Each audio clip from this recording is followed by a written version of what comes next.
It's Happy Hour again from Uptown New Orleans. Hello, I'm Grant Morris. Happy Hour is part of the family of shows on the podcast network. It's neworleans.com. When you walk into a bar in New Orleans and you pull up a bar stool, you never know who's going to be sitting on either side of you. What you do know is no matter what they look like, what they're wearing, whether they just got out of a limo or just got out of jail, they're going to be happy to talk to you because that's New Orleans, and this is Happy Hour, a cocktail-fueled 60 minutes of random conversation with folks who have nothing in common. Other than we're all New Orleanians in a bar. In this case, we're at Wayfair on Ferret Street. Wayfair is a restaurant and a bar serving handcrafted food and spirits, where Chef Kevin White puts fine dining into a sandwich and the bartenders put fine booze into a glass. There's a 3-hour happy hour here every day from 4 to 7. We're on Ferret Street. Have you been down Ferret Street lately? My guests are Lee Crum, Claire Bangser, and Aaron with a very difficult double-barrel name, Lopez Barrantes. Yeah. Is that how you say it? Perfectly said. And Andrew Duhon, of course, as always, is here as well. So, Lee, have you been? You haven't been down Ferret Street for a while. Have you ever been to Wayfair? Years, never been here. Wayfair is awesome. This guy, Kev Shevin, is that his name? That's the one, Kev Shevin. Kev Shevin White was a chef in Los Angeles. No, was he? I think he was in New York. The chef in New York. He was a chef with Mario Batali in New York before he came to New Orleans and opened this restaurant. And he makes sandwiches, which you might think doesn't sound that exciting, right? You haven't had the sandwiches. Riveting? Yeah. Claire, you're right, it is riveting. I love sandwiches. You do? Mm-hmm. Well, you're going to love the sandwiches here because just try one, as I say. Claire Bangser is the creator of Nola Beans. Is that correct so far? So far, is so it good. Bangser or Bangser? How do you pronounce the S? Bangser. Bangser. Mm-hmm. What kind of a name is Bangser? It's a Latvian name via Ellis Island. So it got changed. It used to have one of those. What was it? I think it used to be Banzo with a line through it R. And if I still had an O with a line through it, I would have felt really cool. I love that. So that would be pronounced Banzer? Something like originally? that. Originally? Mm-hmm. From Latvia. Who came here from Latvia? My grandfather's side. My dad's father's side. Yeah? Mm-hmm. So your grandfather was Latvian? His parents were. Oh, so your grandfather's parents came here. So your grandfather was born in New Zealand. Your grandfather was born in the United States. New Zealand. Yeah, my grandfather was born in the United States. Okay, so you're like 3 or 4 generations removed from Latvia. But I like Banzer, though. I think we should change it. Yep. We should change it. Yeah, so I'm you're down. the creator of Nola Beings, which is a website that features photo portraits and thumbnail stories of regular New Orleanians on the street. Correct? Mm-hmm. That's a pretty good description, right? Claire is a freelance photographer and filmmaker who moved to New Orleans from the Northeast. Before she came here, Claire went to school in St. Louis and lived in Mali and Turkey. Did you really? Mm-hmm. Good God. It says here you traveled across Turkey and the South Caucasus to document beekeepers for National Geographic. I did. What do they look like in the Caucasus, beekeepers? Do they have the same, do they wear like stuff? Those net hats? Yeah, they do look a lot like beekeepers everywhere in terms of their outfits, but the traditions of beekeeping are ancient in the South Caucasus. And really? A good friend of mine, Kat Jaffe, led an expedition to study the beekeeping traditions of honey. Somebody called Kat region. left it and led an expedition about bees. Yes, I know, it's very confusing. So what is the ancient tradition of beekeeping in Turkey? Oh and the man, Caucasus? you don't want to get me started on this subject. Sure we do, yeah. How much of that drink have you had? What is it? Well, I'm drinking a dark and stormy. Nice. And what is the tradition of beekeeping? How did you even find out about it? Well, the Caucasian bee, which is the bee with the world's longest tongue, originated in the South Caucasus. That's why it's called the Caucasian bee. And is that why we're called Caucasians? Did we all come from the Caucasus originally? Something like that, yeah. Do you know that, Aaron, for a fact? No, not at all. Oh, okay. You were nodding. I thought maybe I was right about that. I don't want to say it on the radio. I'm not quite sure exactly how that term came about. This isn't the radio. We can Google it, right? But why are we called Caucasians? Somebody, Lee, do you know that? Because we're white. Right, but are we from the Caucasus originally? I have no idea. Who would know that? Chris is going to look it up. Okay, so the Caucasian bee has the longest tongue of all bees in the world. Yeah. Who would measure that, I wonder? Scientists. Right, bee people. So why does that make them different? Well, the region that we are living in has crazy floral diversity, like many different types of wildflowers, and the Caucasian bee has a long enough tongue to get into all of them, and so there's really interesting honey that's found in that region, and also ancient traditions, like they've dug up graves with honey in them and can trace beekeepers back thousands of years. And so our trip was to understand how those traditions have evolved over time, and how they've kind of traveled along the Silk Road. Do you ever think about how much weird shit people had to eat to figure out what was edible? You know? Like, honey's kind of weird. How would you have got to honey? Yeah. Good point. You know? Yeah. Did you Way find back that then? out, Claire? Is there an answer for that? I have no How idea. did they figure out that honey was good to eat? That's a really good question. They probably Oh, tasted that's it. why- Somebody, that's somebody, why- you know, Thought it was really just good. the lucky guy, and the unlucky guy was That's a out fact. there sampling the donkey shit or something. There's you know? but there's a lot of things you have to do to get honey out of a beehive, out of a honeycomb, right? I mean, there's a lot of fucking bees, first of all. Yeah, that's true. That would be the I mean, first if we thing could you'd go think back you- like And they like to 5,000 sting. years. Well, that's what you were doing, right? What did you discover? Well, we didn't have access to 5,000-year-old people to ask how they discovered But it. you, But dug somebody them might up. know. You dug them up. Well, you didn't dig them up. No, we didn't dig them up. But you know what's cool is that they had psychedelic, like this crazy hallucinogenic honey, that they used as a weapon of war. In what sense? Is it still around? Do you know? It is. I've never How gotten much? to try it, but my friend did. What was the weaponized version of it? Well, as the story goes, and it's been told this way by both sides of the story. The bees and the humans?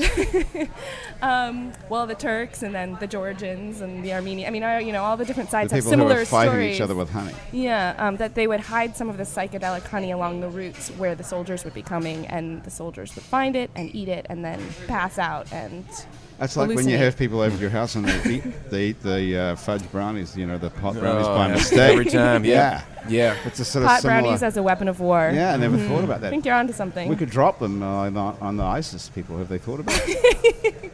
So that's what happened. So they did it on purpose. They drugged up. So what happens when your enemy starts taking psychedelic drugs? Then you're golden. You're good to Yeah. go. That's a brilliant idea. Yeah. Well, that is something interesting. Who told you that? Cat? Yeah, Kat has taught me a lot. And what's Cat up to now? Where is she? Oh, Is it man. she? Well, I feel Well, like hey. we're focusing on me too much. Oh, We well, don't know I've who got. these I'm people just. are. I will get to them in a minute. We got to the sentence where it says you traveled across Turkey and the South Caucasus to document beekeepers for National Geographic. That's pretty cool. So they published your great. photos in National Geographic. Yeah, a lot of them are online, not in the magazine. So can we look it up? Yes, you NationalGeographic.com or NatGeo.com it is, right? can. I think it's National Geographic. Is it National Geographic? Okay. And it says also here that you... Is this true? You cycled 2,000 miles down the west coast of the United States. I did. I like riding my bike. 2,000 miles. Where would that take you? From the top, the whole way down the west? That's on my bucket Andrew, why are you list. taking your shoe off? Oh, I'm putting my shoe on. Putting it It's on, just oh, sorry. Strapped, yeah. Why did you ride your bike just for the hell of it? Not taking photos this time? I was living in D.C. I quit my job, and I raised money on Kickstarter with my boyfriend at the time, and we rode from Vancouver to San Francisco via a very squiggly route. And we I interviewed just- people. I have to write this down because we have to move on, but I have to come back to What this. kind of things would you interview people about? We asked everybody how they define success. Interesting. What was the general consensus? Well, there's one definition after all that. No, I'm What- just kidding. I mean, everybody has. There's no consensus, but it was It was really interesting. Okay, I'm going to get back to this, but just tell me, I wrote this down, Kickstarter. How much money did you and your boyfriend raise on Kickstarter? Oh my God. Don't tell me you don't know, because you have to know. I don't remember. It's That's been bullshit. Years. Well, so I what? think it Come was on. about $4,500. $4,500 And we on Kickstarter wrote- to ride a bike for two well, people. Okay. but we wrote a book about it, so Nice. it Well, was what's the- funding some work. Oh, okay. Did the donors get a free book? They did. That's cool. What's the book called? Oh man, I don't want to promote this book. This was a long Why? time ago. It's shitty? Well, yeah. I mean, Don't What's it- go you're buy this digging real book. Don't deep buy into my biography. here. It's your first published work or something? I mean, Yeah. how bad could it be? What Sure. did you take the photos with? Well, there's no photos in it. It was Oh, it's written. just a book. It was called Ride Somewhere Far. We were. Oh, never talking mind. Not about- interested. Yeah, great. Cool. Moving on. Oh, that book? Ride somewhere far. Okay. Is that on Kindle and all the usual places? Probably. Okay. Let's go take a look for that. Ride somewhere far. Okay. Very good. I'll tell you about more photographers. Lee Crum is here as well. Lee Crum is an internationally renowned photographer whose work has appeared on the cover of most major magazines, from Sports Illustrated to GQ to Rolling Stone. Lee's commercial photography is legendary, including Apple's first ever PowerBook campaign and ad campaigns for Nike, Coke, American Express, and many others. Basically, if you've used it, eaten it, worn it, or driven it, Lee Crumb's probably shot it. That's a pretty good description so far. That's a beautiful intro. That's nice. Nice. And that's not all. I've got more. Despite his I didn't commercial know. success, Lee is principally known for his portraits of actors, artists, and musicians, from Bill Cosby, Jack Nicholson, and Al Green, to all the local New Orleans legends, from Professor Longhair to Wynton Marsalis. That's true. All true. Got an amazing range of stuff. Lee spent most of his adult life based here in New Orleans and now lives with his wife and family in Nashville, Tennessee, but he's here today. Visiting you. Welcome to Happy Hour, Mr. So Crime. It's great. so great to have you here. You said free drinks. I came immediately. I know. So how many drinks could day. you knock off in an hour? So far, you've only drunk one beer. You know, I was only offered one drink I know. so far. Well, Douglas will hook you up with another one if you want one. Oh, yeah. Because you can't let you leave the table. Graham would take care of it, but she's not here yet, of course. How are you liking being Sure. back in New Orleans? You've been here for 24 hours. Not even. Not even. Not even. What do you think? This trip. You know, it's shocking to see the changes. Absolutely shocking. Shocking. Shocking in a good sense or a bad Yeah, sense? good sense. Yeah. What's yeah. changed the most for you? You know, it's got to be just all the construction, all the cost of living here, the skyrocketing property prices. Amazing. I mean, I visited Magazine Street in my old studio a minute ago. It's for sale now. And This is when your old studio on like Magazine magazine Street, and way back when the 80s. Okay? Right. I lived in when it was the Wild West, and you know, I lived in a building. 2025 magazine, and it's on the market now for $698,000. It was sold in '79 for $34,000, I think. And I lived there a couple of years in the early '80s, So- when it was a real rough little neighborhood. that was down. That was like the hood back then. It was like Oh yeah. on the way Yeah. from between the projects. That's and right. That was a bad neighborhood. Yeah, it was bad. I saw, I've seen it all. Shootings out in front in daylight, on the street. People, you saw people get shot in front of your studio. Oh yeah. It was great. I loved it. They filmed a lot of Angel Heart there. If anybody's ever seen Angel Heart, one of the first great Alan Parker films. Not Right. one, it was a good one. And it was a great backdrop for anything seedy that you would ever want. Right. You know. But do you think the fact that it's changed it's more pristine and it's safer down there, vaguely, actually, do you think that's a good change or a bad change? Well, there's always an argument about the way the neighborhoods change. They change for the good, one way. And maybe they're safer than you see all the migration of things like West Elm on Magazine Street. And you hear Right. about CVS opens a mega store. That's a degenerate form of urbanization, as far as I'm concerned. Yeah, the artists It's run just- away from the city. Exactly. You're thrown out of your hood, shortly thereafter because the prices skyrocketed. Yeah. All these guys that are on every major corner of America are sitting there, with the same product that you'll see in any other city. I hate that part. Yeah. So that's the unwelcome part of Well, you've the change. You've worked for these people. You've worked for corporate America a lot. Absolutely. You made a huge amount of money out of all these guys. I did take their money. And everybody else is trying to make a huge amount of money out of them too. I mean, That's true. they want to make a whole bunch of money out of us. That's true. So how do you stop that? And you've traveled all over the world. How would you stop it? And that's the question we're all asking. How can you? It's Well, is there a way? you can't really stop money that often, except for the grassroots levels when you got preservation causes that prevent you from destructive things in neighborhoods. But outside of that, I mean, money is Right. going to money in politics is going to trump living conditions any day. Well, do you think it's going to destroy New Orleans? Because that's the question that people are asking now. That what you're talking about. It's going to it's already changed dynamically in the last 5 years. You forget what was going on in certain corners, and you go there and it's all changed. So that's the slow growth of anything. In that way you don't see it so blatantly. And then because it unfolds slowly, but it's just it's like a melting iceberg. You don't see really going away until it's gone. Well, you're one of New Orleans' most successful artists. What made you leave? Why aren't you still Crime. here? Really? It was crime. Yeah, crime. Yeah. 'Cause I you have had two small kids, children. yeah. Two small school-age children. And you've lived in... And when you're in New Orleans, you either go to public school or you wrestle and fight to get in, Lusher or whatever, and it's just it's principally against my nature to do all that. I went to we're in Nashville. You know, my kids go to unbelievable schools. They're free. You know, I mean, What is Nashville versus $17,500 or $18,000 a year for an Yeah, but education. now we have all these charter schools here. That's all changed. True, I think that's you can changed. come back Yeah, maybe so. if that's only what the thing was But keeping you now I away. can't afford to live here. You can't. That's why I live You in know? Central City. There you go. But for the way you can live in Nashville, you can live like a king for what you have to pay to live here. So Is that right? It's unbelievable. It's totally gone the other way around. Because Absolutely. you used to be able to live here like a king for no money. Exactly. Is that right? You can really have a great Exactly. life in Nashville. Absolutely.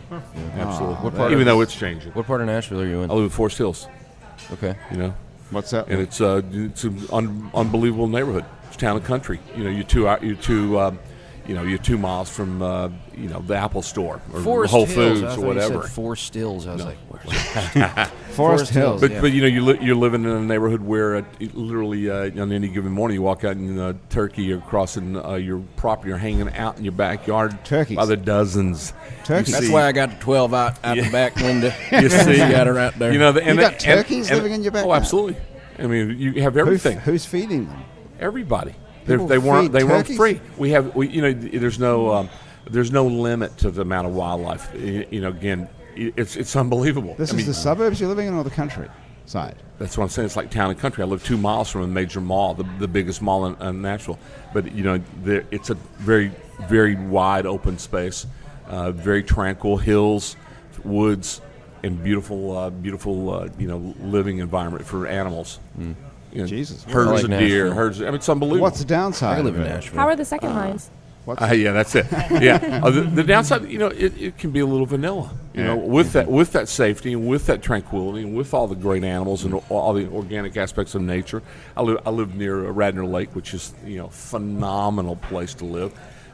It's just the most beautiful, sanguine place to walk you've ever seen.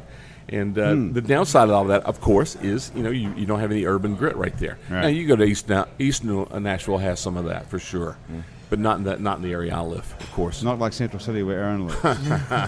Where are you living? You won't get shot at though. You know, yesterday at I think it was like 4:30, I heard 5 gunshots about like 40 yards away from my house, and that's something that happens all the time, But it's kind of just like what the culture is like here, and you gotta kind of get used to it, especially if you live in Central City. But There's no way that's good.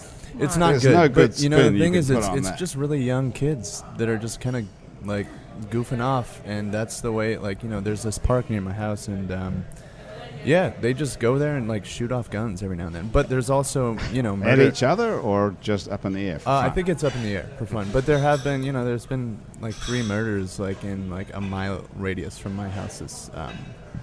Just like in the past like 6 months, which is crazy. But what's also crazy is I never feel personally threatened. It's not something that I. Well, that's a sort of naivety, probably. Well, yeah, but I'm not never happens really a to you. target. Yeah. It's tough. Couldn't happen to me. It'll Yeah. never happen No, to me. but it's a question, isn't it? It's like if it's random acts of violence or not. And and unfortunately, it's really young kids that are involved in gangs that are just like, messing with each other, and I feel like I could get mugged or something, or maybe something like that. But I'm not usually worried about kind of being shot at, which is also it's sad because I just don't have to worry as much about that. I don't know, but that's a different conversation too. Let me tell you about Aaron Lopez Barrantes. Going into my bio. There you go. I'm going to read this to everybody and tell them who we're talking to. Aaron's a New Orleans singer-songwriter and noted guitar player who was born in France. Come on, will you? Yeah, I was. Are you Muslim? No, I'm not. Oh, really? So No. I thought most people were French or Muslim. Okay. No. And you grew up in Chapel Hill, North Carolina, Yeah. it says. Did you originally have an O with a strike through it in your name? I didn't. No. Why do you have a Hispanic name and you're French? What happened there? Well, so I'm not French, but my parents Born were- in France. Yeah, my parents were living in France at the time, and my dad is from Madrid, Spain. So I Oh, actually, that's why, it's okay. a hyphenated name, but it's my dad's. It's just my dad's name. Right. So, yeah. What- does it mean anything, Lopez Barrantes? No. No, not just a anything name? in particular. It's just Okay. yeah, just runs in the family. So what were they doing in France? They were working for this theater group called the Roy Hart Theater, and they traveled around. They taught voice and gesture, and they sang, and they Both yeah. your parents are in the theater. Yeah, they are. And who's from here? Either of them? Neither. No, I came here after I graduated from college, just kind of on a whim. I wanted to be in a new city, and I'm really glad that I ended up here. How long Nice have you, move. How long Yeah. you been here? Yeah. I've been here almost 5 years. Okay. So I moved here in 2010, and yeah, I haven't left since. It just feels like home. And you play 3 nights a week at the Maison Dupuis Hotel. That's Yeah. a pretty good gig. Well, you know, Like a as residency. of this is actually as of like last week, they just decided that they wanted to end the music there at the end of January. So I'm actually just playing on Fridays right now, but I was playing Tuesday through Saturday over the past 3 years. So Why did they decide to change it all of a sudden? Man, this hotel is just going through a lot of renovations, a lot of changes, and they're just trying to find a new identity. They don't know what kind of music they want to have, and what were you playing there? I was playing acoustic. I got my guitar over there. It was just Grab acoustic. it. Let's play something then. Okay. Yeah. Yeah. Hold on one Lee, you sec. want to grab that? Turn around here and grab I that will. guitar. Okay. But yeah, I was just playing acoustic there and singing Your own stuff? Yeah. Well, you know, I You can played a play really anything. long set, so I played like a 3-hour set usually. So Wow. I don't have enough originals to do 3 hours, but I would just do, play all the guys that I loved and also throw my original music in there as And well. did people listen? Were they tourists? or- Yeah. You know, there's certain times of year that are awesome opposed to other times of year. Like once that summer hits, it just gets kind of slow. It's like a ghost town. But Jazz Fest, Mardi Gras, even around Halloween, I get really good crowds, which is fun. And people come and actually listen to you at a hotel. That's kind of cool. Yeah, it's funny because it's a weird environment. Usually I'm playing in front of the bar, and it's like a restaurant type vibe. So sometimes I'm like background music. Other times I can get a good crowd and sell some CDs and have some fun. So And you have a CD out. I do. It's called ALB. Yeah, it's called ALB. Yeah, it's It's got shorter some than good Aaron versions. Lopez Barrantes. I thought it was short for album when I first saw it. Yeah. Well, in my iTunes playlist, it's ALBUM, so it's a no There you words go. sound. Yeah. And how's it doing? Are people buying it other than the gigs? Are they buying it and stealing it? Yeah, it's being a musician's tough, and it's like especially on being my own guy. I used the hotel as my main source of selling my music, which was which is great though. I probably sold about like 800, almost 900. That's good. Yeah, pretty it's good. good, but it's it's a different kind of exposure than than hustling really hard in the It city. is hustling, though. That's one fan at a time, man. It's true, and it is. And what's cool about a hotel is, like, especially in New Orleans, is you get people from all over the world. New Zealand, Australia, Right. Germany. It's really, and so you can sell to a couple people from out of town. Yep.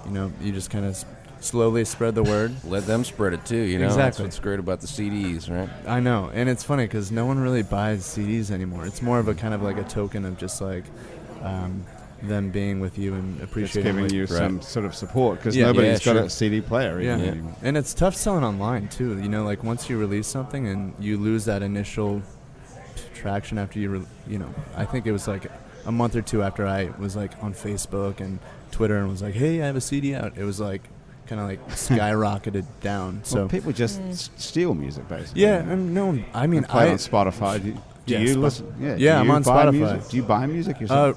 Rarely. I just bought this guy Sturgill Simpson, and he's got this amazing album out.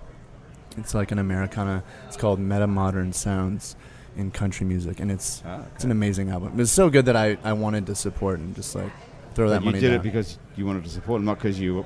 Yeah, it's too easy to get Everyone music for just free. steals it. Lee, what So- do you do? Do you steal it off Spotify or what? I prefer the word listen. Listen. Me too. I listen to a lot of Spotify, yeah. Right. I listened to 8 hours of it yesterday, in fact, on the drive. On the drive down here. Absolutely. What Yeah. about you, Claire? One What do you tune to listen the to? I use Spotify. I pay for the $9.99 membership. premium. Yeah. Yeah, but that money even that doesn't go to artists. That doesn't go But No. I know, anywhere I else. know. No. It's just so easy. But and of course we're not paying you anything to play right now, so Yeah, it's you know, perfect. It's okay. What are you going I'm to play? used to it. I'm gonna play a tune called Jonah and the Whale. It's off this CD I have. I actually have it in my guitar the bag? case. Yeah, Okay. and I'll show it to you. Yeah, get it out. We haven't seen a CD for quite a while. This is a CD. That's what and they you look guys like. can like pass it around or whatever. But Oh, it's pretty. it's pretty. It's in the wrapping. It's nice. Wow. Yeah, I got a weird picture of myself there. So Who who- did the drawings? I did the drawings. Ooh. Yeah. You're talented. Yeah, artist I like as to well. draw it, and so Who I produced the record for you? I went to Fudge Music Studio, but they're closed now, Are they? unfortunately. Yeah, but That I was had Tom Drummond from Better Than Ezra. Did he close it down? Yeah, I think Trombone Shorty got it now, and Shorty bought Tom Drummond's. Yeah. Oh, that's very interesting. But anyway, I had a lot of fun there. Why did he shut it down? He just wanted to use it for himself. I think It's maybe. weird. I don't know. Andrew might know something about Because it. the music industry is dead, Grant. That's why. Oh, okay. Yeah. We are the music industry. Yeah. Anyway, but I had a great engineer that I worked with also at his house, and he's got great mics. And Who we is just- that? His name is Jacques Delatour, and he was one of the engineers at the Better Than Ezra Studios at Fudge, and he's in town. He's still making great stuff. So, you know. Okay. Okay, let's have a listen to it Okay, live, cool. just the way it was intended. I feel like I'm kind of in tight quarters here, but Yeah, it's a little close. so yeah, this is a tune called Jonah and the Whale.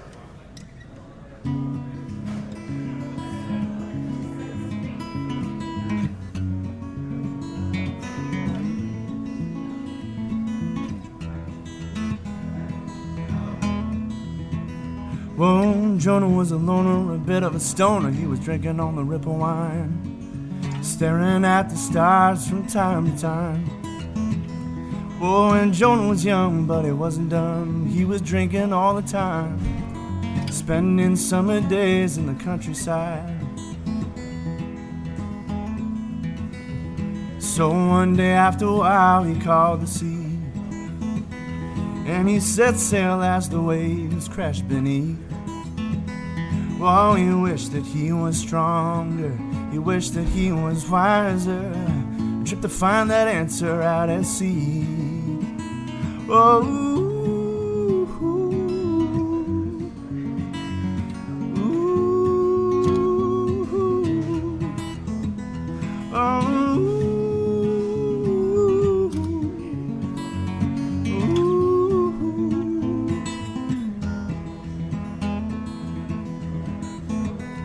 Oh, back at Uncle Tide's, he was picking up junk, met a fox with brown eyes who took him for a walk on Concord Drive. Oh, and back at sea, he was swimming in the deep, met a whale in the coral reef who swallowed him up and took him for a ride. So he found himself in the belly of the beast, and he thought of life and love and his girl Elise. Oh, he wished that he was stronger, he wished that he was wiser, a trip to find that answer out at sea. Oh, oh, no, no, no, no, no. Oh, no, no, no, no, no.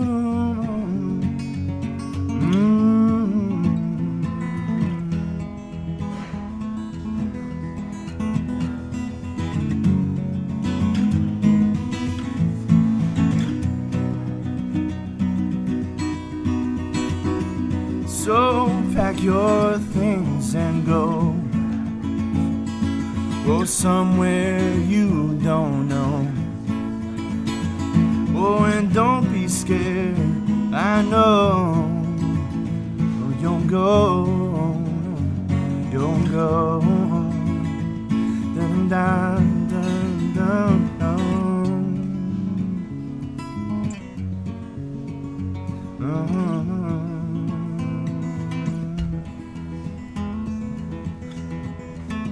Run, run, run, run, Jonah, run. Hide, hide, hide from the wind.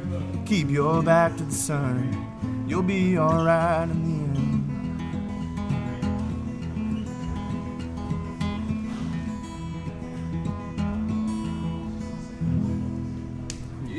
Alright. Oh yeah. Thank you guys. That was very nice. I would Should've tuned totally that buy thing that before I album. started. How much is the album? $10.99? They're $10. $10. I would or you can totally get them buy. online for like $12. I would pay $10 for I'd that. buy it too. What did you think, Andrew? Yeah, I thought that was great. Nice. It's an honor Yeah. to have enjoyed that, this Aaron. guy over here Yeah. too.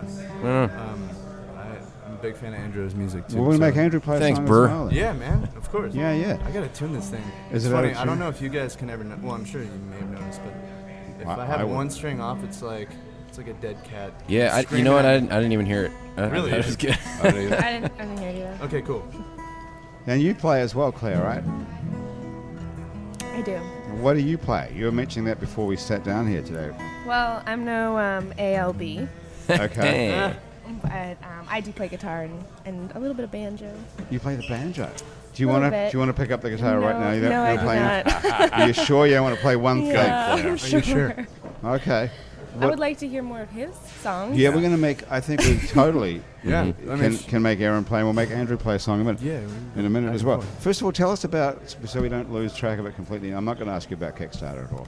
Tell us about Nola Beings. Because I see Nola Beings it's kind of like the Humans of New York It's concept. It's Just the same concept. So total rip-off. Absolutely. Okay. Well, So- there's, yeah, I mean, it was inspired by this project of Humans of New York for sure, but every city that has its own kind of project based off of that takes on its own character, and it's pretty quick to see that there's a difference between the character of New Orleans and the character of New York. Yeah, so. it's really interesting what Yeah. you're doing with it.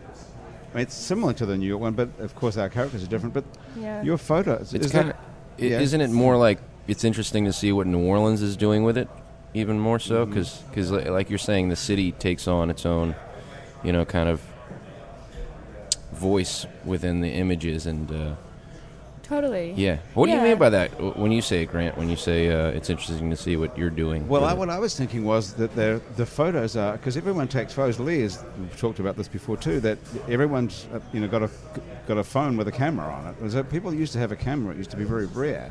That there were people who could take Yeah. photos was someone who really cared enough to get a Yeah. camera and buy a film and put it in there and go take photos, which is everybody. Someone in the family took a photo, or one of your friends took photos. But now everybody takes photos. Every single person, everybody, Totally. every I have, kid. I have a great Instagram account of all of my photos. I'm a professional now. So Yeah, everyone can take a photo and put it on Instagram. Let me show put you a my filter on it. portfolio. Yeah. yeah, just got great. So, photos. how do you guys feel about that as both being photographers? What has the ubiquity of the camera meant to you as professionals? Well, I can say that for me, it's changed from being I just need to document what's going on to a device for storytelling. And I think there's a lot of people that can take a picture, but a good image that really tells a story is very hard to come by. And a good image really moves you, and it makes you feel something. It connects you with an idea or a person or a place that actually transports you out of your own space that you're in. And so, and I think amateur photographers can come across that absolutely. It's like democratizing this form that was once prestigious. Is it democratizing it or cheapening it? Well, Yeah. it's doing both, I think. I mean, I'd like to hear your perspective on that. I don't know if you would. No, I look at it a lot. When I look at so much work produced with iPhones and cameras and Instagram accounts, I think that it's great, and I'm happy about the exchange. I think it's wonderful. I think it did similarly what Spotify did to musicians. I think that the iPhone has done similarly to photography. Sure. And for photographers, guys like me that spent their life learning it as a craft. When I was a kid coming up, you had to learn a lot of technical information to be able to operate your camera or process your film correctly or understand what f-stops were in relationships to lensing and focal lengths and things. Those things have gone away. Yeah. You had Totally. you had to know variables in cameras. Now you download Visco and you got 14, 15 in every category that emulate what we used to call film stocks. So it's kind of a skip forward to skipping the process of learning in a sense to already be doing something. Yeah, if And I may, it's a kind of a destructive thing for a photographer in a way. Okay, but can I? Well, no, go ahead. Well, I totally agree with you. And I also grew up working in the dark room, processing my own film. And now I teach photography and filmmaking in the summers to high school students. And we teach them all these things like aperture and how to and shutter Analog. speed and ISO. And Yeah. we don't teach them how to develop film, but we teach them how to control their cameras Right. manually. But one of the cool things that I think that, I totally see both sides of the coin. I'm like, Me too.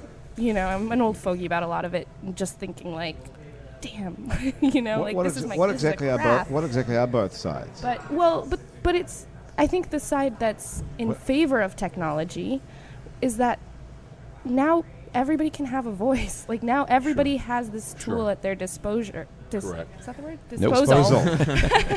Disposable would be more. Disposal. But what's interesting about your work, though, when I look at your website today, is how good these photos are. Well, I'm a photographer. I Yeah, take but them I with mean, a real you get camera. so used to seeing people's photos on Instagram and on Sure. Facebook. I mean, seeing photos every minute, literally. And, you know, you just get used to this. I guess we just get used to shitty photos. Yeah. I think if it has any correlation with music and using Spotify as a correlative, you know, you have this thing which is opening people up to this vast expanse of music that they never would have heard, and that's great because maybe they hear you that they never would have. But when it comes down to, you know, the people who you know are taking the most beautiful photographs and they're still on Spotify, who's going to pay for that? Like, you're there's the cheapening the question. product. And that's the problem. It's like, if I may use a Nashville musical adage, you know, I love the term that a great song is only 3 chords and the truth. You know, it's all you need is 3 chords and the truth. I always love that, and it's true. But it's as if everyone has been given the 3 chords, and everybody forgot that truth was necessary as well. And you know, if we just all grow up, or our kids grow up in a generation that forgot about the truth, then what? You know, what is the truth? Who knows? It's an unattainable thing. But you know, it would be great to strive for it and exalt it when you think someone got close. You know, but I don't know if that's going to happen. Well, that's the question. Are we going to have great photographers now? Are people like you guys going to come along in this next generation? Yeah, there's always going to be some great photographers. What are they going to do with that work? Where are they going to put it? Yeah, how do we find them? Yeah, how are they getting paid? That's the problem. I mean, that's the issue. You know, the payment thing is good. You know, in a way, how it, the instant aspect of it, the proclivity of the work, how much you're looking at every day is dumbed down. Right. Guys like me that used to work for a living, you know, I mean, I worked in an era where you can make $25,000 a day doing a portrait for advertising. That doesn't exist anymore, except in the rare fire. Sure. And part of that happened because it became so easy to take pictures for everybody, and then photography became the commodity. They weren't artists anymore. They weren't treated that way anymore. Ad agencies and people that wanted to procure, you know, these images, they didn't want to pay you anymore. They didn't need to, because they had somebody that just bought a B&H camera. When you get it out of the box, you're an instant photographer. So there's this disconnect between what used to be paid artistry, just like in the music business. You know, revered, you were an artist. That's not so much anymore. You know, musicians pay clubs, you know, in LA to perform there, not the other way around. Yeah. Did you guys ever see that commercial for theladders.com where there's 2 guys playing tennis in an arena, and then a whole bunch of people with rackets come onto the court and kind of storm it? Yeah. That's what I feel That's like what it it's feels kind of like. like, right? You know, it's just Yeah. all these, like, wait, what are you guys doing? You know, we were playing tennis here. Yeah. And then everybody wants to play, and but you don't realize they got to train to get on the court, you know? Well, and you know, there's a beauty in, you know, knowing that you've put in that time, and knowing that you do have that talent, and you're going to be recognized for it in some kind of realm. And maybe there's a humility too in recognizing that maybe you're never good enough, but you're always going to try to get better. Yeah. You know? And at the end of the day, you know, if you have your music and you have your photography and that makes you happy, and you know that that's something that you can always come back to, no matter if you're making money or not, that's kind of what life's about, isn't it? Like, you know, just valuing what the art is and what it means to you. The starving artistry is a good filter to bring out the passionate ones, for right? sure. Yeah. It does make sure that the only people who really love doing it are still doing it, I Right. guess. Yeah. I guess it knocks out everybody else because there's no edge to be on anymore. Yeah, Well, because you know if it's You're either in or you're out. Yeah, you know if it's like an Instagram account or a YouTube channel of some guy that plays pop songs of, you know, covers all day, or somebody that just kind of takes, you know, crappy shots with filters, and they have thousands and thousands and thousands of followers. You know, they're not like the real deal. You know, they're not. You know, at the end of the day, nothing's really going to happen with it. You know, so I don't know. I don't know. I agree. I think that like the game of like social media is really, it's fake. You can have It is a fake. million followers on true, of Instagram, course. and then you can walk down the street and nobody knows your name or your face. And you can don't- buy those followers you know. too, very easily too. And so it's, I mean, I think about this a lot because I'm doing a project that's slowly growing to be bigger, and I used to feel like really validated by oh, like there's 50 people that just followed me today. Sure.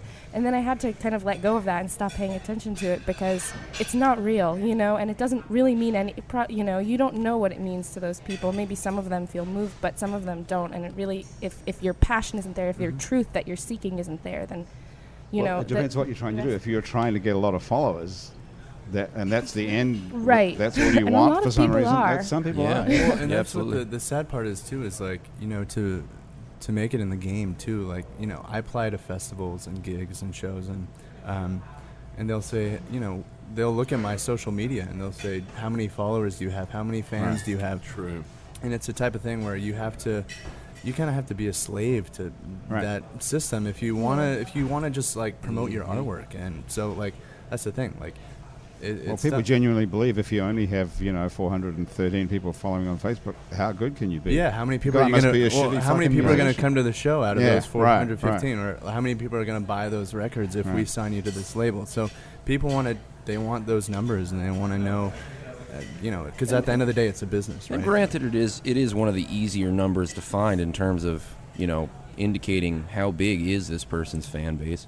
You know, that's understandable. You know, these are the people who quote unquote follow you, and you're right. You can buy that, but but you know, if somebody's only got 500 people quote unquote following them, then that's an indicator that they're kind of getting started. You know, and when they have 10,000 that they haven't bought, well, that's something to recognize and do something with, you know. But yeah, I don't blame it for being a number that indicates a certain thing or correlates to a certain thing. But I feel like then it makes the number define you more than your Wait, actual artwork. or Yeah, your you talent. can't put the cart before the horse, know. for sure. You got to let the art build the numbers. Don't try to build the numbers as if But that's what you know, it's makes clearly the not art like great. the old days where you're just like a talented person and some record, you know, producer's like, hey, I want to Yeah, it's record you definitely and not we're that. going to make you big. It's Yeah. like, well, yeah, are you big on Instagram, YouTube, or Facebook? And then we'll see what happens. Well, then why not just buy a bunch of followers? Well, you Well, can, 'cause- but because that's the cart before the horse part. You know, maybe that gets you into one But if show you or one. but if you're festival, really but good, right? And If you you're wanna- really good, then wanna- you'll get the followers Well, yourself. but will you? Yeah, Does that absolutely. follow necessarily? I- If you're really I a don't great Well, musician, it or great doesn't start, photographer, people but you will have follow to on hustle. You Facebook. have to be persistent, and you know, everybody's looking for a quick fix. That's the whole thing. That's the whole problem. So, you know, just shut up and do great work over and over and over again. Yeah. You know? Shut up and do great work. Andrew, play a song for us. Can I That's borrow a your great guitar? Do you quote. mind? actually, no, I'm pretty. Very protective. You didn't bring your own? You might have to tune it up a little bit. But That's cool. Do you want to pick two? No, it's fine. Yeah. Andrew, what are you going to play today? I'll play a little. I always like to try to play something new, so I'll play a little ditty. I don't know if I've ever played you this. You might want to tune it though. I think it's a little off.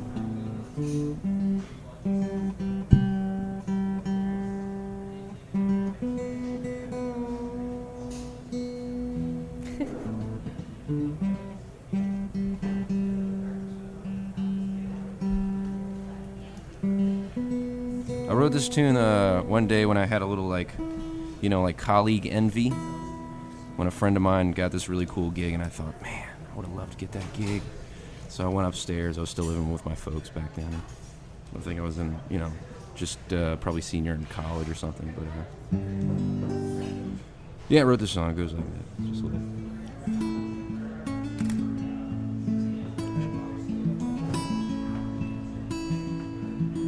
In one hand, his guitar with no guitar case.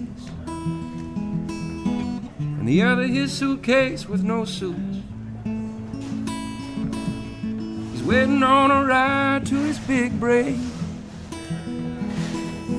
hoping it don't break him clean in two. He's waiting in the wings, killing time, but time's a deadly thing. Ain't no telling what that waiting game gonna bring, but there's no bright lights waiting in the wings. He gets his drinks from a girl named Samantha, turns his 10s and 5s to 1s and change. And he don't tip much, but to her that don't matter. If he'd just take the time, she'd gladly change her name. But she's waiting in the wings, killing time, but time's a deadly thing. But ain't no telling what that wedding game gonna bring. But there's no bright lights waiting in the wings. If you get a chance at that spotlight, then Samantha, get your thing. 'Cause nothing's ever gonna feel quite so right as those first few steps out there from the wing. But we're waiting in the wings, killing time, but time's a deadly thing. Ain't no telling what that wedding game gonna bring, but there's no bright lights waiting in the wings. No, there's no bright lights waiting in the wings.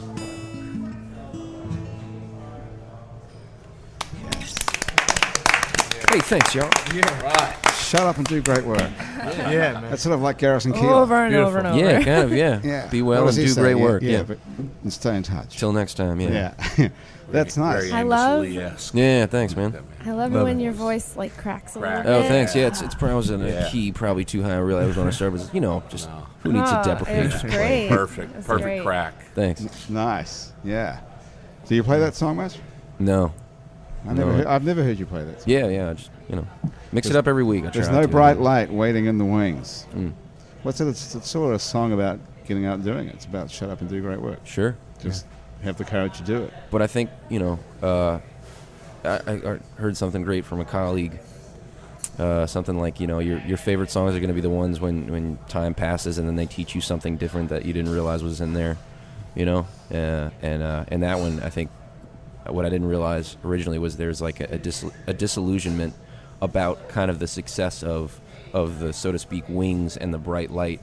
In the bridge it says something like, nothing's ever going to feel quite so right than those first few steps out there from the wings. So you'll get your big break maybe, but after that first exulsion of happy thing, then you're back just to work. where you were. Yeah. It's back like to- drugs. Yeah, right. It absolutely The is. first couple of minutes is I would great. After imagine that, so. you're I just don't doing know. drugs. No, well, I know what the I've drugs, read but I about don't know it. what the fame. bright light thing. Yeah, I don't. Well, you're doing pretty well, though. With the drugs, No, with your career, it's doing great. feels fine. It's getting better all the time. booking shows. Yeah. I got a traveling gig around. for Aaron actually. Now that he lost that hotel gig, I got an idea. Okay, cool. I'm gonna remind me. Yeah. I'm starting from square one right now. I'm doing the whole thing over, which it's kind of a cool feeling. I know a It's, guy with a coffee shop, and you'd Okay. be great there. cool. Andrew, Among a bunch of other places, just thought about Dude. that place though. What? we forgot the whole fucking thing here again. Oh, we got to do the We've got to thing. do this, yeah. Otherwise, we're getting in a lot of trouble. Okay. Our sell show today. We're supposed to do this 20 minutes ago. Here we go. Our show today is brought to us by Petite Pet Care. If you're going out of town or you have a crazy schedule, the folks at Petite Pet Care will take care of your pet in his or her own home. For loving care when you're not there, go to petitepetcare.com and buy Basics Swim and Gym. A full range of fashion swimsuits, workout and yoga clothes with style. The all-new Basics Swim and Gym is on Magazine Street near Jefferson Avenue, and by Hangover Destroyer. Pay attention to this. The only all-natural product medically proven to prevent a hangover. It's true. Go to Hangover Destroyer's website. It's hdestroyer.com. Write happy hour in the coupon code and get 30% off your first order of Hangover Destroyer and seize the dawn. Well, you're shaking your head like you don't believe it. Why? What? It's medically proven by some sort of study at UCLA, apparently, right, Andrew? I don't know. That's what they I told us. tried one, and What'd you think? I don't know. The jury's still out. I think it might have worked, but you never really know what the hangover was gonna be. Well, that's true, but you're not supposed to It's an have a exact science. hangover at all. Sometimes the hangover is good, so you know not to do it again. There's that. That way you're gonna It's the Sinatra thing. You feel sorry for the people that don't drink because, when they wake up in the morning, it's just as good as they're ever going to feel. That's right. That's right. Dude. Yeah. I'll live the other way. Yeah. I know How I'm mu- going to feel better. How much are you drinking in an average day? Me personally? Yeah, well, you A personally. bottle of wine. Just bottle. one bottle. Maybe a couple of beers. I don't know. A bottle of wine, a couple of beers a day. Yeah. What you doing tonight? 30 years. Hang out. Drinking. That's going to give you a hangover, wine and beer. Sure. Hey, Yeah. Claire, you were saying you're working on a project. What are you working on? What project was I working Well, I was going to ask you that question. You said I'm working on a project right now that I'm getting a bunch of followers on. Oh, no, that's Nola Beings. Oh, that's not the beings. Oh, that is the That's project. the project. So how do you get it out there? How do people find out about you? Word of mouth.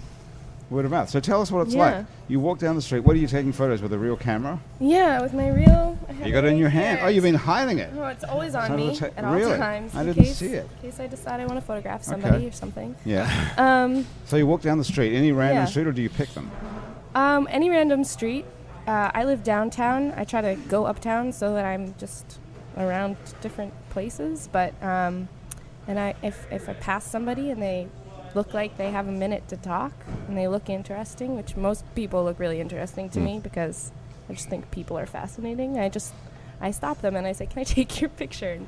And can I talk to you for a little while?" And I explain what the project is. And some people say yes and some people say no. And What I- percentage say yes or no? I would say like 9 out of 10 say yes. It's pretty good. But whenever someone says no, I'm just totally cool. You know, you have to realize they're not rejecting you or the project. They just maybe don't want to be photographed today Sure. or don't feel like talking to a stranger. And I certainly feel that way all the time, so I can totally understand it. And then what do? You take their photo first? Do you pose them? I do. I mean, I feel like I don't pose them in a fake way, but sometimes I'll say, "Oh, let's put this piece of hair behind your ear," or something, just to make them feel like I'm looking at them and not just Styling. trying to grab them. I want them to feel like I kind of appreciate them, and then I take a picture. Sometimes I take the picture after I talk to them. You just take one. No, I mean How many do you take to get one good one? sometimes it's like I take 2 or 3 and I'm like, "Oh, that's great. That's perfect." Sometimes I take like 30. Well, like, Really? So yeah, someone will stand there move while you around. take 30 photos? Yeah, and if somebody who's kind of like tense, and by the time you're on like photo 10, they're just laughing at you because you're ridiculous, and then They think you're hopeless. You can Austin Powers them and be like, "Oh yeah, groovy, you look great." No, I don't do that, but I totally like help them relax. And I mean, if somebody's feeling tense about it, I'll stop and I'll talk to them for a little while and show them that I'm just as awkward and weird as they may feel, and then we might take some more afterwards. So Does I anyone usually- ever ask to take your photo? Can someone say, "Can I take it?" maybe once or twice. And then what do you do? Then I'm how do you- terrible on the other side of the camera. You don't like having your photo taken? No, do I'm you, I terrible. see there's very few Never. photos of you out there in the No. world. There's like one photo of you. No.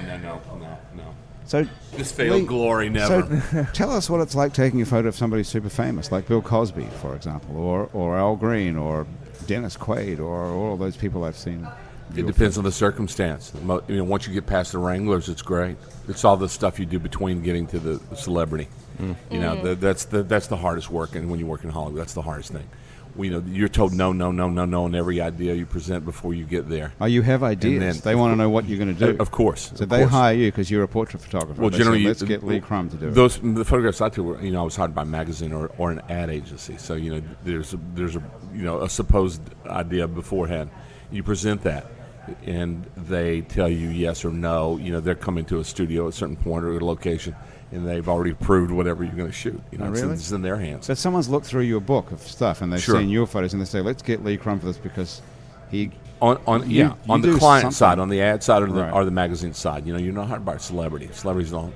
They may pick the photographer, that's for sure, or recommend the photographer. Yeah, but you're generally picked by the magazine or the. So you're meeting client. someone like Bill Cosby for the first time. Exactly. And they don't. Exactly. They haven't said, I've always wanted to have my photo taken. No, by this." sometimes that would happen, but most often not. Not at all. Do you feel like the networking infrastructure of Nashville has helped you more than the soul and vibrance of the photogenicness of New Orleans helped you in the pictures? You know what I mean? You know what, man? Funny enough, I don't do that work anymore. Oh, yeah? I haven't taken a portrait in 5 years. No shit. Yeah. Yeah, so I had a career doing it, but I don't do it anymore. So I live in Nashville, and I live as an artist. I know and any number of people that I would love to photograph that I'm friends with. I never even talked to them about it. I don't shoot portraits anymore.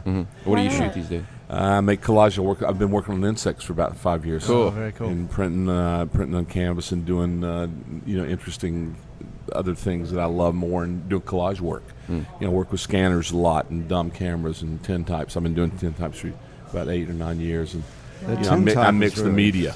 The tintype, is that the stuff you put the thing in the big yeah, camera it's the that wet you have? plate process, collodion process, like they did in 1860. That's with a camera where you don't take the photo, you take the lens cap You shoot off. a plate. That's right. Right. You do it. And the camera looks like a big giant box. Yep. You can shoot anything. Anything can be a camera as long as it's dark. It's got a hole in the front, hole in the back.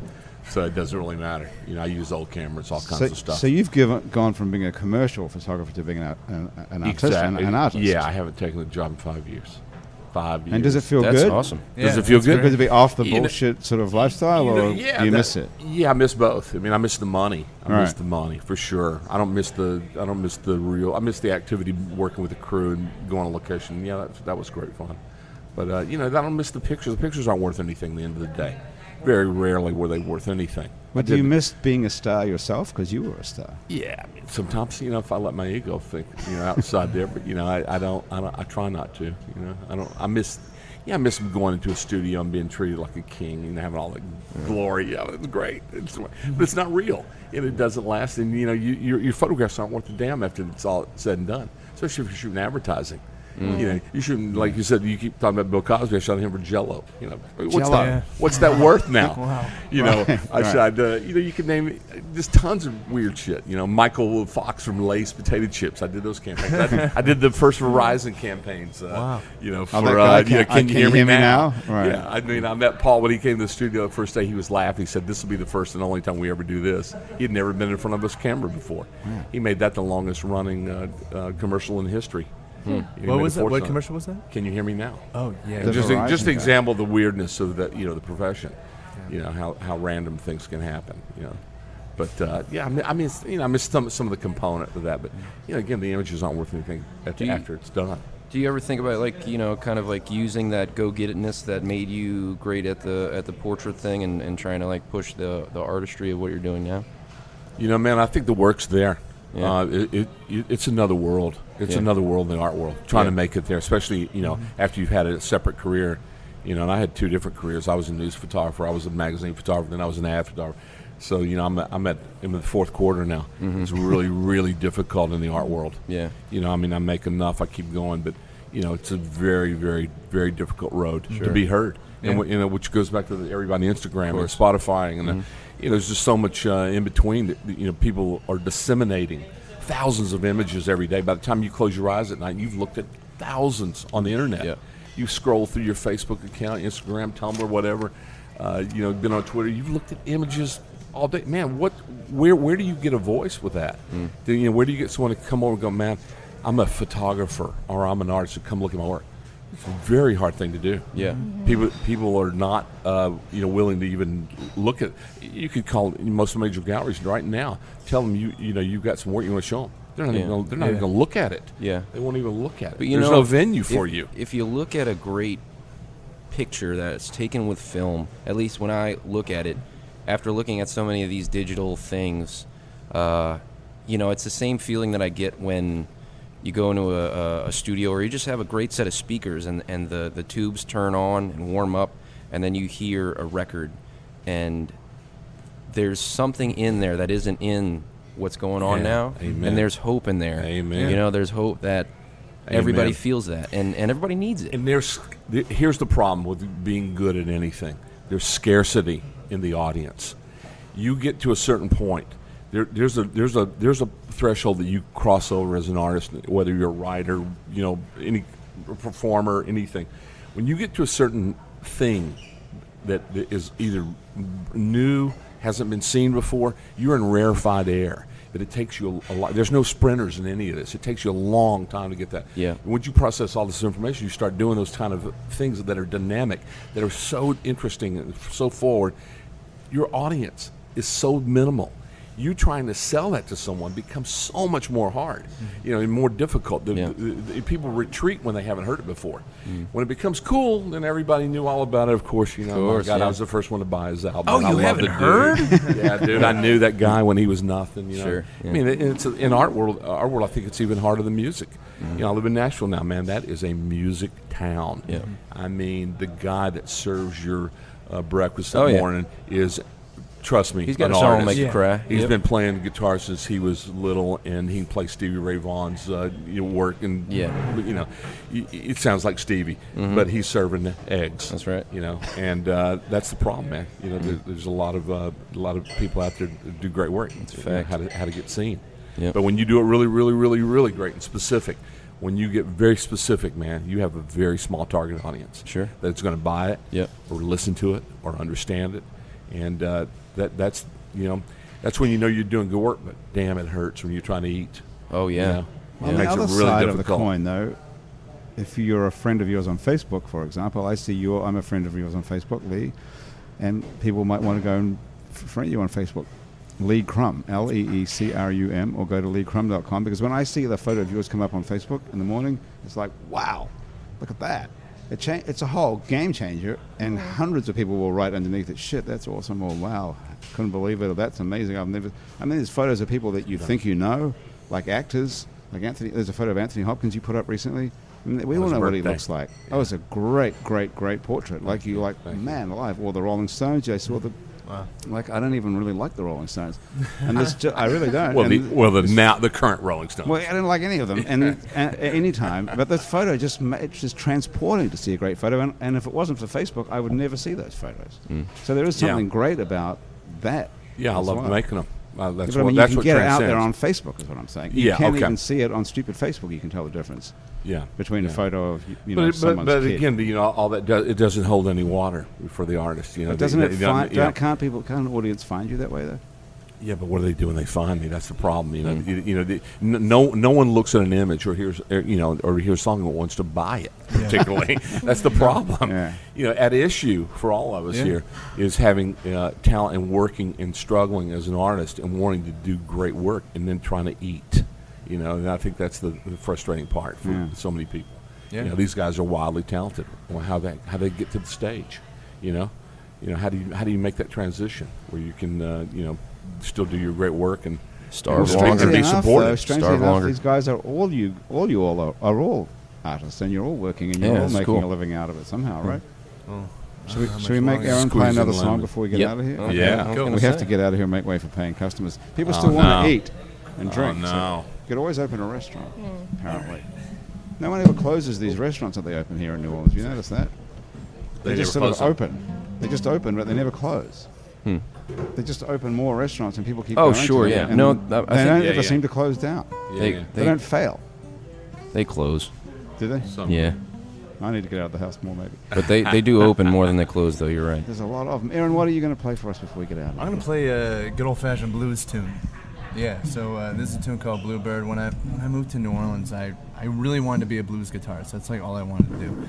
And so I got really lucky when I kind of landed this guitar gig, and I just kind of practiced a lot of my blues. I listened to Walter Wolfman Washington.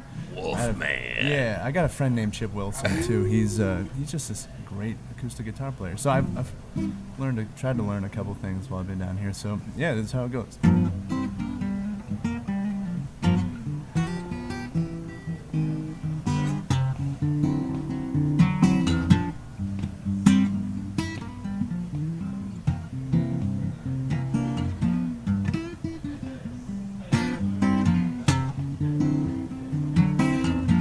Bird in a tree, staring back my way.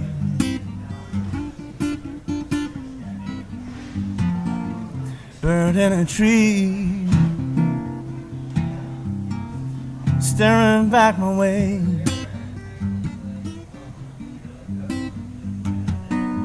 You don't know my troubles. I wish that I could fly away.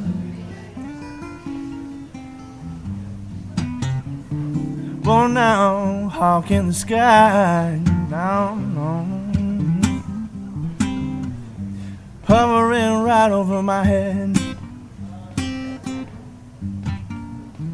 Hawk in the sky, hovering right over my head. How I wish I was home with you right now, lying in my own bed.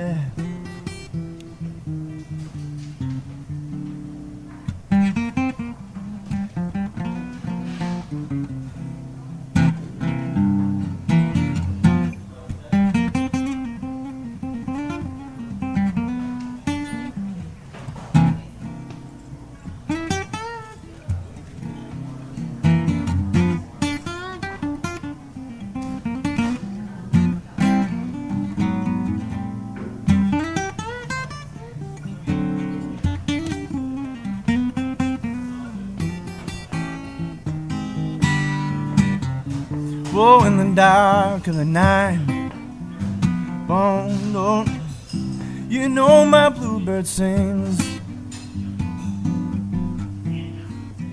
Oh, in the dark of the night, dark of the night,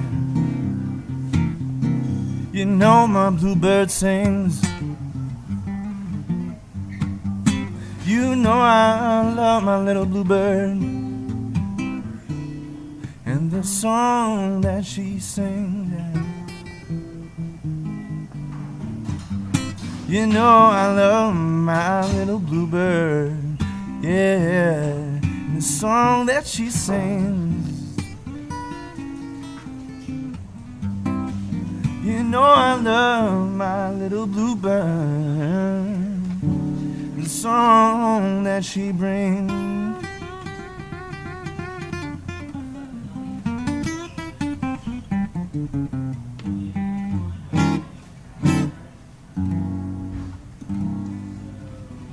Yeah.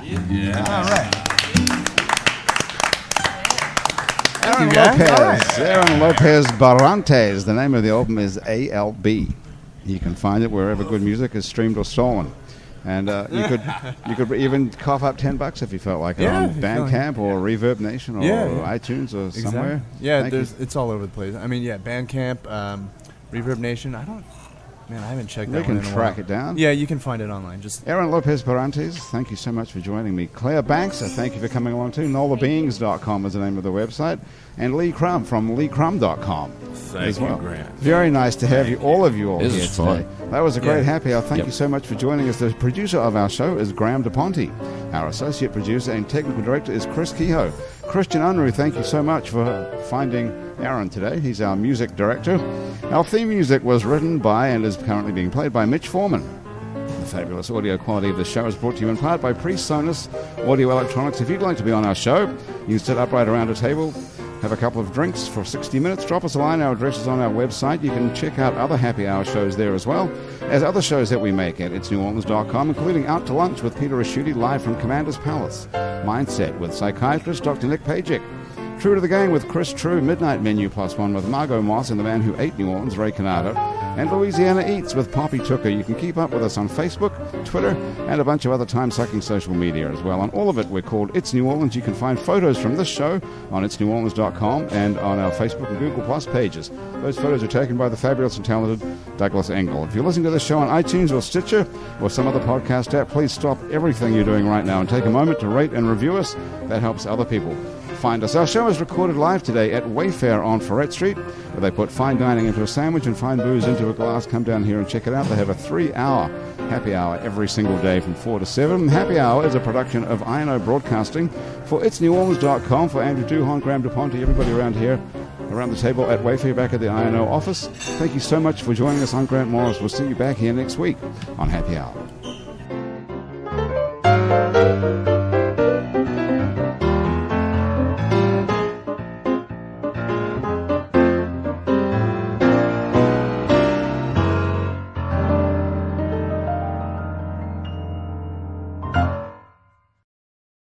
Now with the 7-Eleven app, use that dollar in your pocket on any size hot beverage, including coffee and lattes. With dairy and non-dairy creamers, coffee your way for just $1 with your 7-Eleven app, plus tax where applicable, only at participating 7-Eleven locations.